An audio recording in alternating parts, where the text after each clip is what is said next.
Hello everyone, I'm back again after another review on the Neca Future Predator, and this time, this will be my last one until next Saturday, and that will be the Neca Part 3, the Neca Ultimate Friday the 13th Part 3 3D Ultimate Jason Voorhees.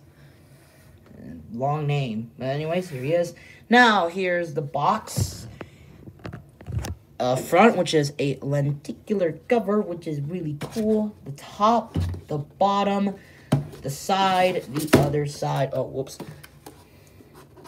The back with the description of the movie and promotional shots of Jason. Forgot about the others. And then we have the where Jason would be and the promotional image.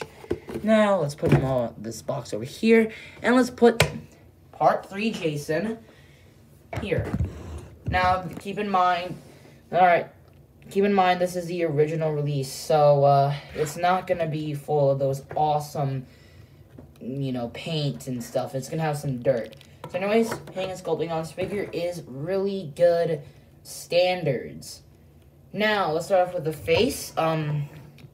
Nothing too major once you move on to his face. If you're very far away from... If this figure is very far away from you, you can barely see his eyes. Unlike that Part 4, where you could actually see his eyes. I don't know why. The mask has some dirt on the side. And some on the nose. I don't know if that's supposed to replicate the dents, because whenever I see fan-made custom masks of Part 3, there's some noticeable dents on... and scratches on the mask. Not like, from Freddy Krueger and all that stuff, but like it looks like it's aged. You see the red chevrons have been aged. We see here's the straps, very, very normal, and this carries out to Part 4. You see his regular head is nothing too major, but this regular head does go out of place with the skin color, which is a bit one of the nitpicks I'll go over during this video. His shirt has this work shirt has definitely changed through film to film. In Part 4, it was like a dark green color. It was like a very dirty color of a green, and this is collared kind of, but not like this. And also, as you see, he is a hunchback. You see the sleeves with the skin, with the regular hands before Tom Savini had to modify this is Jason design with the long black fingernails. He sees more like a human again. As you see, his hand looks very human. Nothing with difference with you see his skin. You see, but then, of course, we see the blood here and the blood on the neck, which I'll nitpick on that before I go into accessories. We see the blood on the shirt and on the back. Well, not on the back, but it's fairly wrinkly, a bit wet. The pants very dirty. People have either said it was blue or is it brown? I think that's why it's a bit inconsistent once you look at Part 4, because he had those brown pants. I'm gonna say it was supposed to be brown, so it's a bit inaccurate, but it's fine. It's pretty good. He has the wrinkles again, the bloody knee. I thought it was on the kneecap, but no, it's on the thigh. So again, the wrinkles, and then we have the shoes, which are standard NECA shoes. Now let's go with the nitpicks on this figure, and that would be the painting on the shirt. And on the neck. So, besides the skin change color, it's fine with that. I'm fine with that, but I'm not fine with, and a lot of people are not fine with this red skin, with this red blood, and the red blood also, the blood also on the shirt, because, because it kind of ruins this normal look.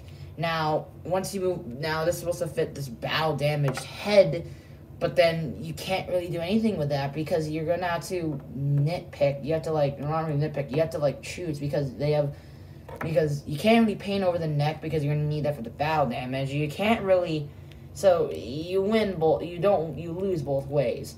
Now once we move on to his head, it looks fairly normal. I mean, a bit deformed in terms of the ear, but yeah, looks pretty good. Not bad for this Jason. Now let's move on to the accessories.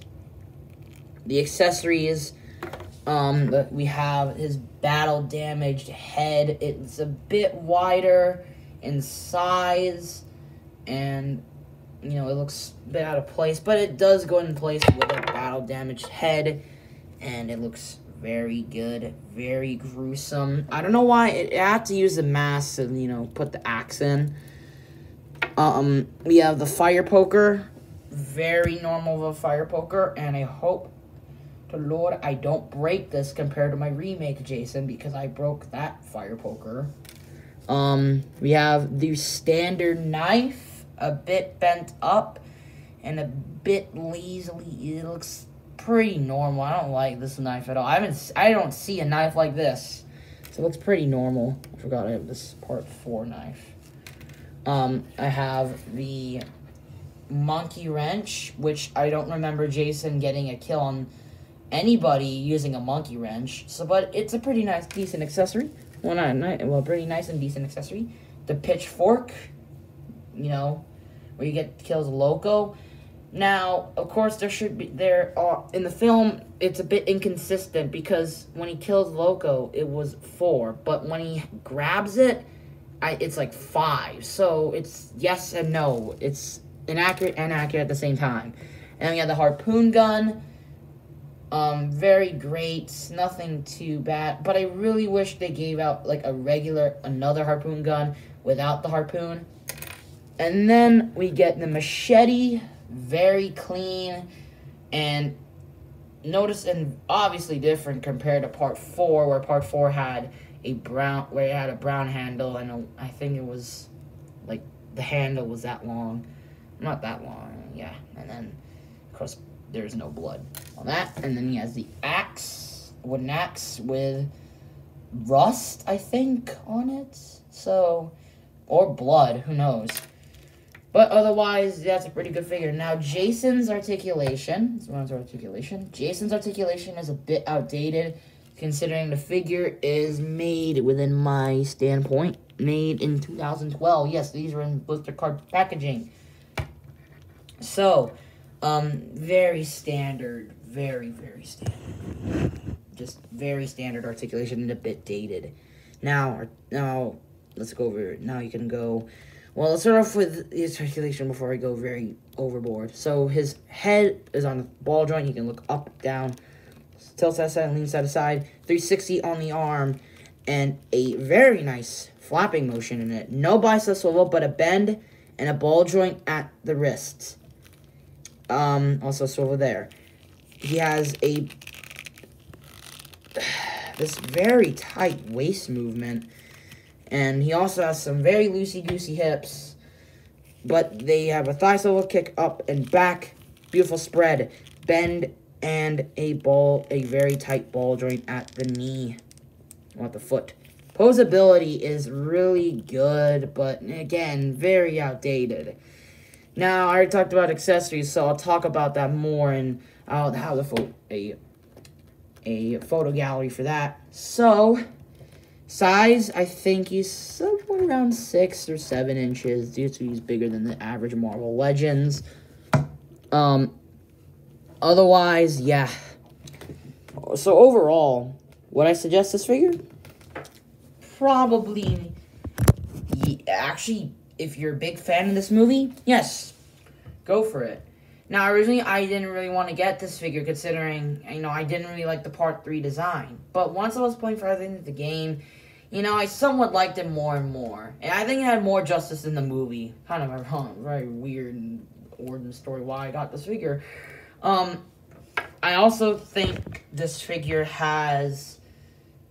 I think it could have had some potential with more accessories, especially for his hands, and it does affect recent Jason figure releases.